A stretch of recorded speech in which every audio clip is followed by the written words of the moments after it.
La filosofía es un intento de explicar la vida, de por qué estamos aquí y en cuáles tales condiciones, algo muy similar a la historia pero de una manera muy diferente. Hay algo que resaltar, que la filosofía tiene distintos pensamientos a través de cada época de nuestra historia y que se da de distintas formas, pues no es lo mismo hablar de la filosofía de los griegos que de la filosofía medieval, ya que la vida no se concibe de la misma manera. Así que terminando esto último, veremos cómo algunos hombres de fe de la época medieval como San Agustín, San Anselmo y Santo Tomás de Aquino conciben a la filosofía, después de que el Imperio Romano rompió en decadencia y el cristianismo vino a transformar las formas de pensamiento filosófico. Ahora bien, para puntualizar, la Edad Media se ubica en los inicios del siglo V y termina en el siglo XV, ubicándose entre la caída del Imperio Romano Occidental y el descubrimiento de América. El cristianismo era la principal religión de ese entonces, pero ¿cómo encajaba en la filosofía? La filosofía medieval se divide en dos tiempos, iniciando con el patrístico y el escolástico, pero para entender cada una de ellas, la vida y la verdad hablarán y serán testigos de los grandes filósofos de esta época. La vida y la verdad nos harán entrar al mundo filosófico de la época medieval. Hola, es cierto, yo y mi amigo, ¿verdad? Fuimos y seremos testigos de la filosofía medieval, donde primeramente escucharemos algunas palabras de uno de los filósofos más importantes de la filosofía patrística, San Agustín, nacido en una pequeña ciudad de Roma, muy cerca de Cartago, en el año 354. Este trataba de encajar muy bien con mi persona y la filosofía, además de que revela un constante anhelo hacia mi amigo, ¿verdad? El conocimiento y la fe. Primeramente comenzaremos a hablar sobre la patrística. La patrística viene etimológicamente de la palabra patria. Esta hace referencia a los padres de la época o los religiosos. También las ideas patrísticas se basan en las ideologías y las ideas de Platón, como si fuera el mundo de las ideas. Pero para saber más sobre este tema, tenemos aquí a San Agustín presente para aclararos algunas de nuestras dudas. Hola, es un placer estar un día más con la misma verdad y la misma vida, que fueron y serán testigos de lo que yo dije y diré durante todo ese tiempo. Cabe señalar que mi filosofía trata de buscar una felicidad o una cierta verdad desde un ser supremo, partiendo desde uno mismo. Pero antes de continuar, quiero contarles un gran secreto. Yo no solo fui uno de los más destacados de la filosofía patrística. Quiero decirles que no solo fui un filósofo padre, sino también en mis años de juventud un muchachito con una vida sexual muy loca y activa. Pero qué más da, los jóvenes somos así, aunque hoy nos vean de un lado religioso, donde esos actos de injuria son pecado. Pero pues, me digo en esos momentos, qué bueno que fue antes de ser sacerdote de Hipona. Bueno, cambiando de tema y dejando atrás su vida sexual activa, nos dimos cuenta de que usted en su juventud dejó de ser creyente por un tiempo. Estás en lo cierto. Pues al ser hijo de una madre cristiana, perdí la fe esencial de esta por un tiempo. Pues al cuestionarme sobre lo dicho en la Biblia, de un Dios todopoderoso, justo y bueno, que permite el mal y que me lo pintan como bueno, fue un puntapié para que yo decidiera encontrar una cierta verdad. Y pensando que la encontraría con los maniqueos, en donde era lo correcto, decidí ir con Fausto, que me dejó con una etapa de escepticismo. O sea que me hizo dudar más sobre la verdad. Pero fue con los neoacadémicos, discípulos lejanos de Platón, en donde pude encontrar la verdad. Por lo que a mis 30 años de edad, mi madre y el obispo San Ambrosio de Milán me volvieron a la fe cristiana, hasta convertirme en sacerdote de Hipona a mis 41 años. Pero como ya les dije antes de ser todo un jovenazo.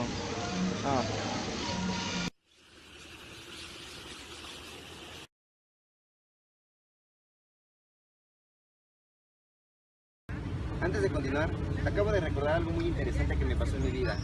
Pues al viajar a Milán y hospedarme en dicho lugar, me encontré con uno de mis mejores amigos y colegas de la época, San Anselmo, que en ese momento tenía el cargo de obispo en dicho lugar.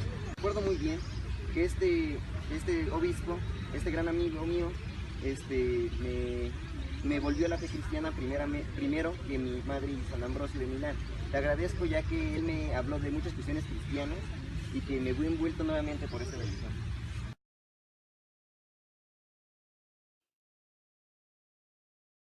Es impactante que San Ambrosio fue alguien que le indujo a a seguir con la religión cristiana, ya que sin su conductividad no había relacionado esto con la filosofía. Pero vamos a la parte más importante sobre su vida. Usted había escrito algunos libros, ¿cuáles son?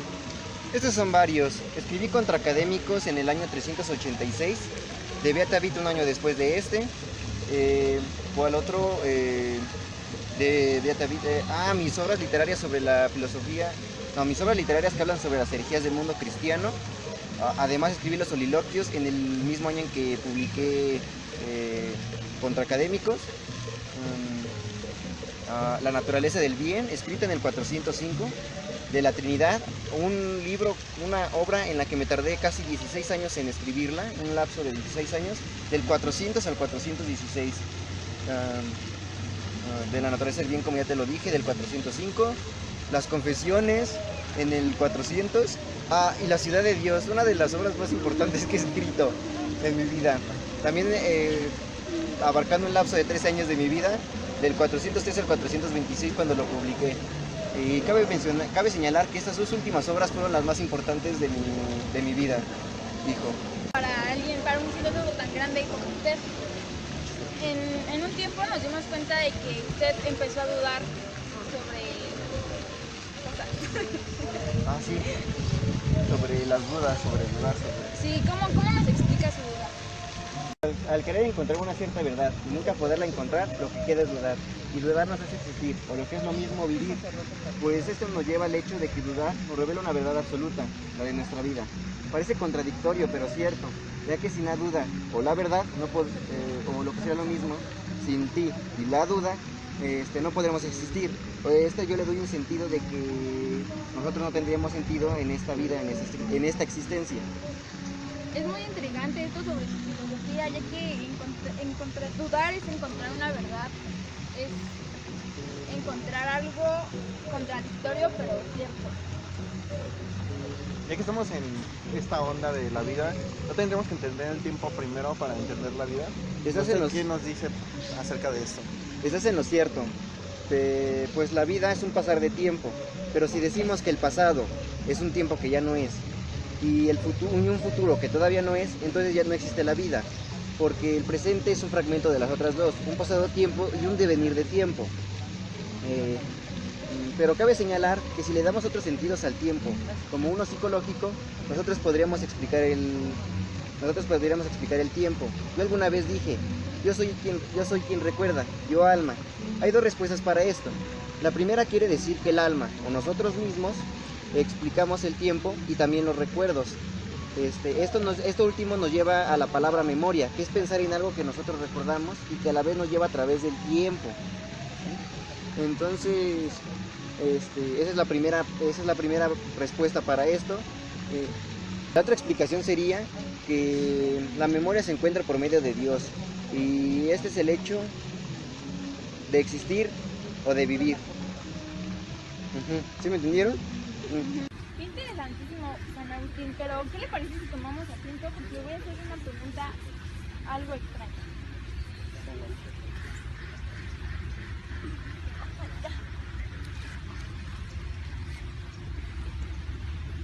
La pregunta es la siguiente.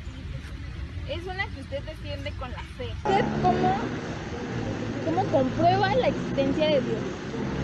Una pregunta muy interesante, fíjate. Pero ya la has respondido tú. Pues para encontrar la existencia de Dios es mediante la fe, ya que si no lo entiendes por ahí, pues creen entenderlo, pues no queda de otra, ¿verdad? Además, si Dios se encuentra por nosotros, entonces el camino para encontrar la existencia de Dios es por nuestra alma, como ya les dije anteriormente. Pero si Dios se encuentra en el alma y además que nos trae en un movimiento infinito, ¿cómo explicarías el bien y el mal? Es el problema por el que conlleva mi filosofía. El mal, pero te la respondo diferenciándolo con su contrario, el bien. Pues el mal lo entendemos como la falta o la carencia de algo, y el ser lo diferenciamos con el bien. Entonces esto me lleva a decir que el mal es la falta de ese ser. Te pongo unos ejemplos, fíjate, para que, mira, por ejemplo, vamos a poner como por ejemplo la enfermedad, la violencia y un crimen cometido, ya sea con la falta de fuerza para la enfermedad, de caridad para la violencia y de justicia para el crimen, un crimen cometido. O como yo les dije anteriormente, que yo cometí un pecado de joven, entonces pues ya saben cuál es ese, ¿no? A ver si no... Me da pena, pero ya ni modo. Muy buenos ejemplos, pero para terminar, ya que usted nos resolvió nuestras dudas y los puntos más importantes, ¿qué podría decirnos por último? Que mi filosofía es algo nuevo para introducir a la humanidad a un nuevo sentido de la vida mediante la fe, la verdad y Dios. O para que, en pocas palabras, mediante el cristianismo, pues. Para concluir, doy la idea de una creación y un juicio final. Además de que en esta época se habla de dos mundos acá bien interesantes. El terrenal o la condena, que sería aquí donde nosotros estamos, y la ciudad celeste, donde vive Dios y en donde los hombres pueden trascender a ella para descansar en paz. Pero acuérdense que lo más importante de mi filosofía es pues hacer razonar sobre la existencia de Dios, o sea, encontrar la felicidad de una verdad mediante la fe, ¿sí? Mediante la fe. ¿Sería eso? Bueno, con estas sabias palabras terminamos una gran plática. Esto todavía no termina, Así que, ¿qué, hijos? sigamos con la filosofía escolástica, ¿verdad? ¿Qué te parece? Me parece bien. Vale, a ver, los veo. A diferencia de la escuela patrística, la escolástica tiene diferentes características, ya que se encuentra después de la patrística, donde empezó en el año 5 o 6 y terminó en el siglo XV. Sin dejar de lado las ideas aristocráticas o el empirismo, cambiamos así su justificación de la fe a la razón. Nos acompañan ahora mismo dos grandes filósofos. Gracias por compartir este espacio con nosotros. De nada. Simplemente que compartiré con el mundo un poco de lo que sé. A diferencia de como lo teníamos anteriormente, nuestra filosofía busca explicar un conocimiento racional de las personas a través de la lógica y la razón, a comparación de decirnos imbéciles como lo decía el anterior amigo. Sí, tienes mucha razón, Santo Tomás. Seres que anhelan armonizar tanto la fe y la esperanza, siendo así grandes perceptores de la verdad. Bueno, amigos. Es muy interesante sus aportaciones a la vida, pero es verdad que, cuénteme, ¿es verdad que su madre lo puso en custodia por más de un año? Es verdad.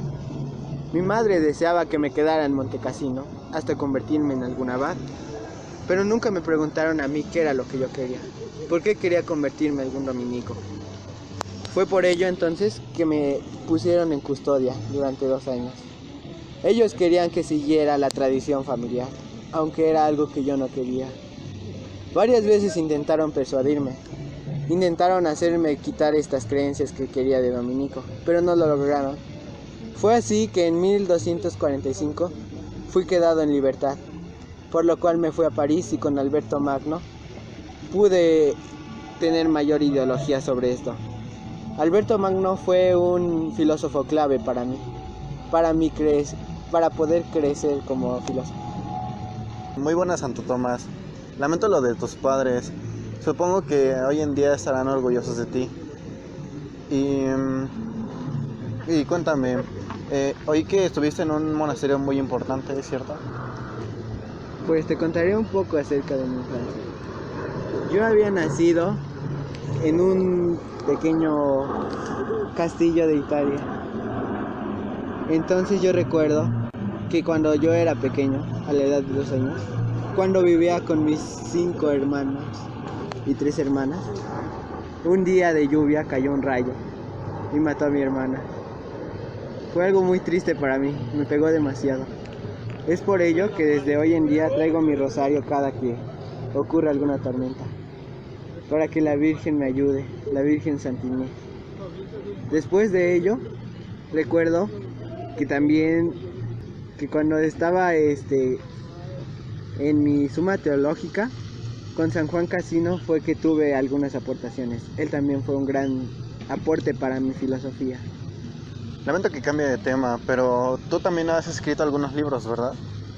Sí, de hecho gracias a Alberto Magno fue que pude convertirme y poder llevar a cabo la tradición escolástica como es. Gracias a esto pude crear la primera escuela tomista y también crear libros como la Suma Teológica, que son muy importantes para mí.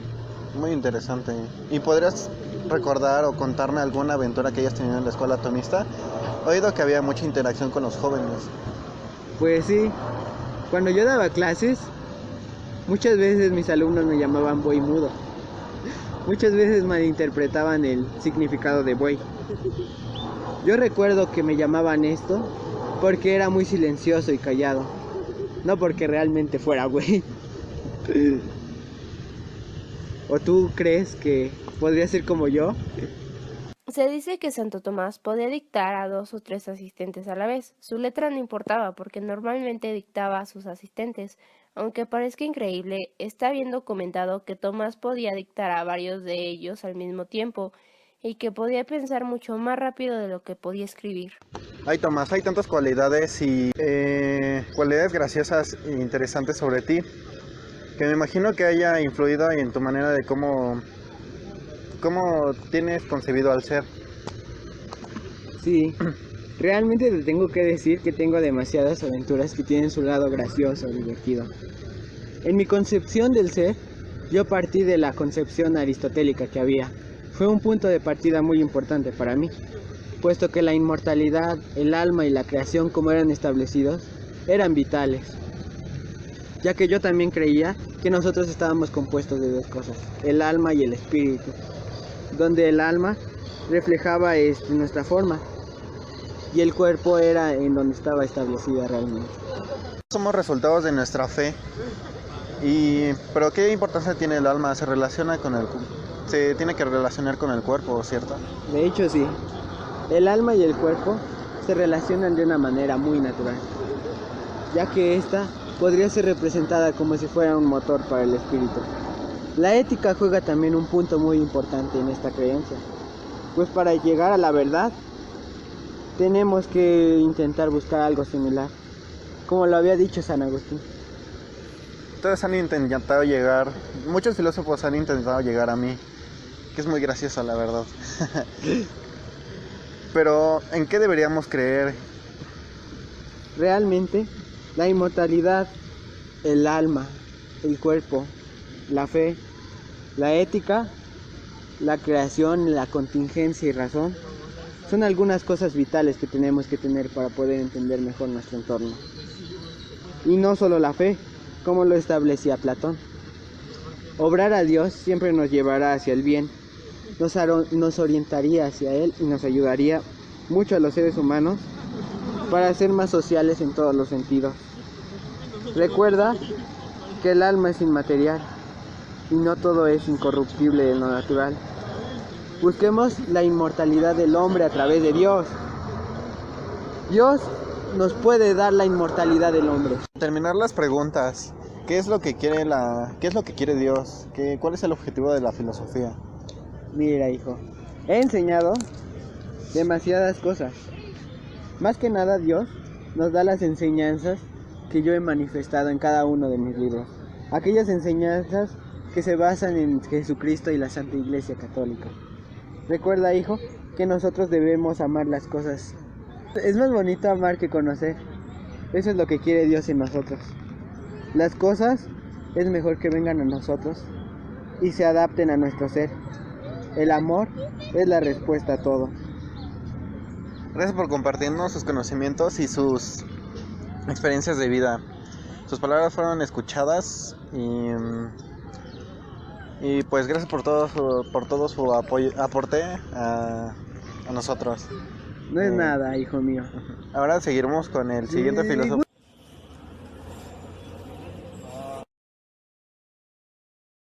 San Anselmo de Canterbury, entiendo que ustedes... Espera ahí. ¿Por qué te ves tan cambiada tu forma pasada? Porque la vida está en constante cambio. Bueno, prosigue. Entiendo que usted es un personaje muy importante para el conocimiento patrístico. Así es. Fui monje de Canterbury, bastante taciturno toda mi vida, pero esto no fue impedimento para que fuera autor de grandes obras de un valor patrístico. Por estas obras y por algunas otras cuestiones fue que me volví uno de los mayores exponentes de la teología. Caminemos.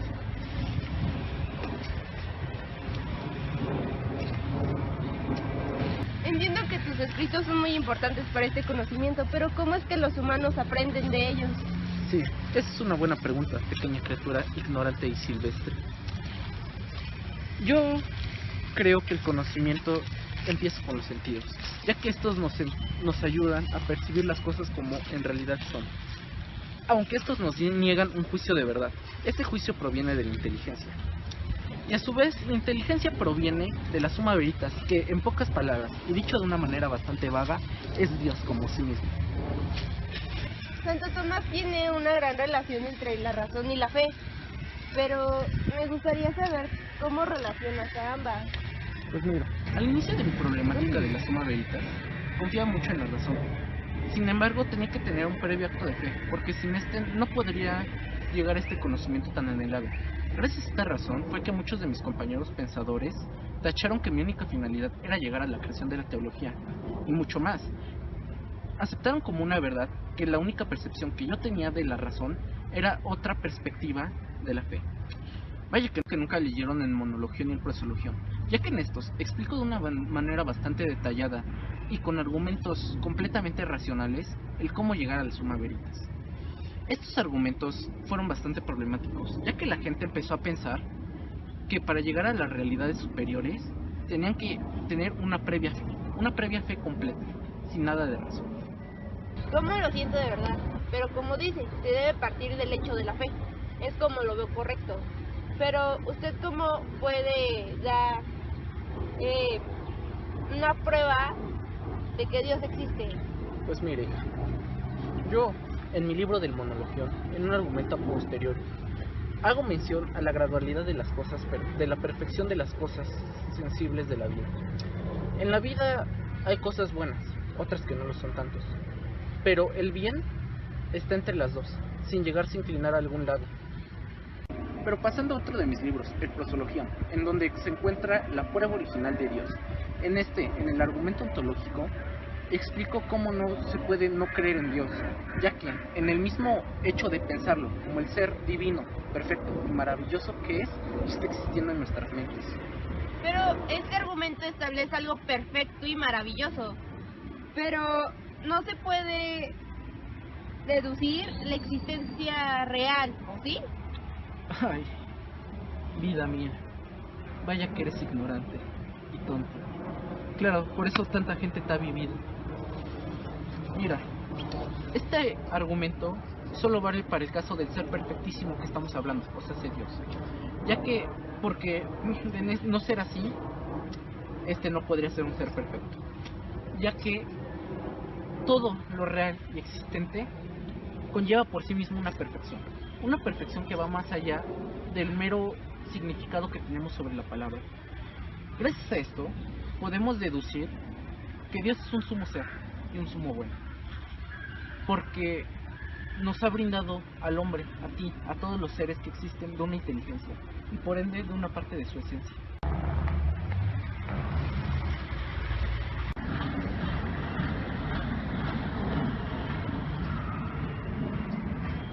Ay Dios, ¿dónde están?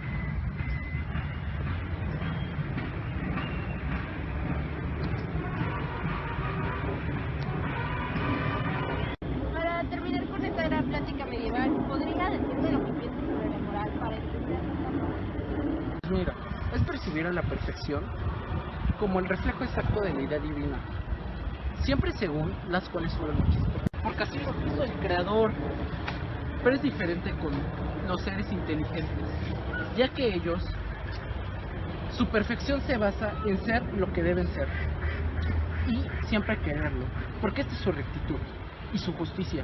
De este modo se pone en juego la libertad del hombre.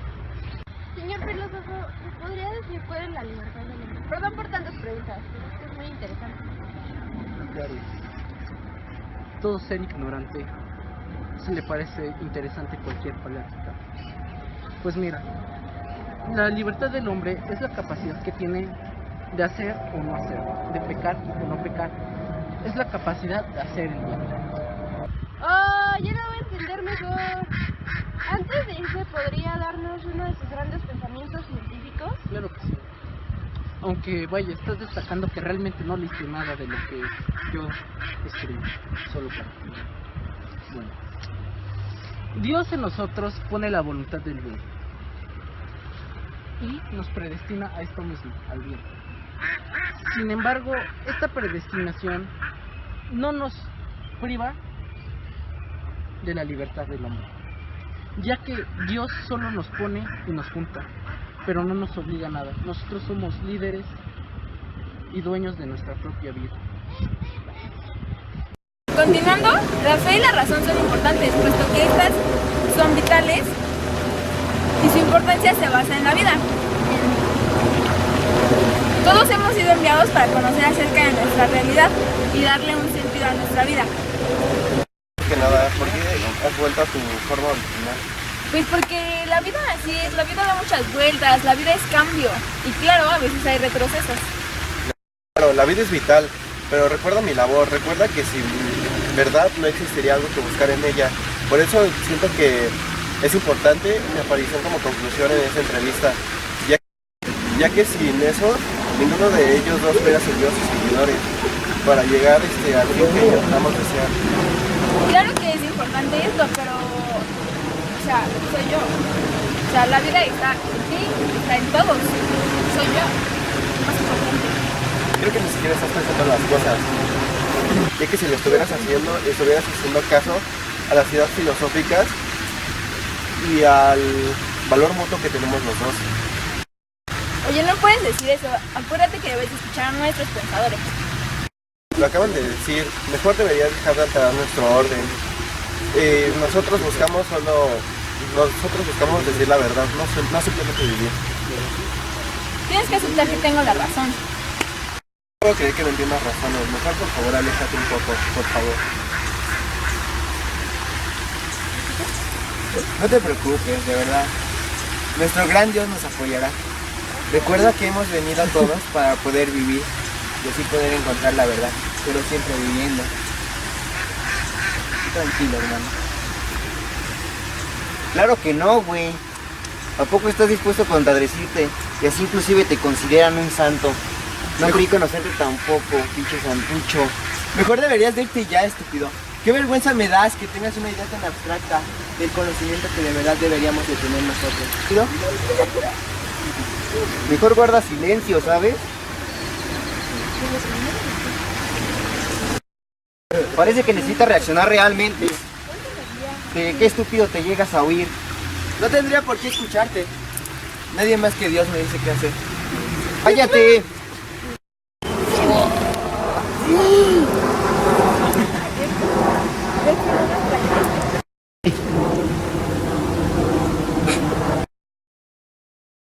Hijos míos, ¿dónde quedan mis enseñanzas aquí?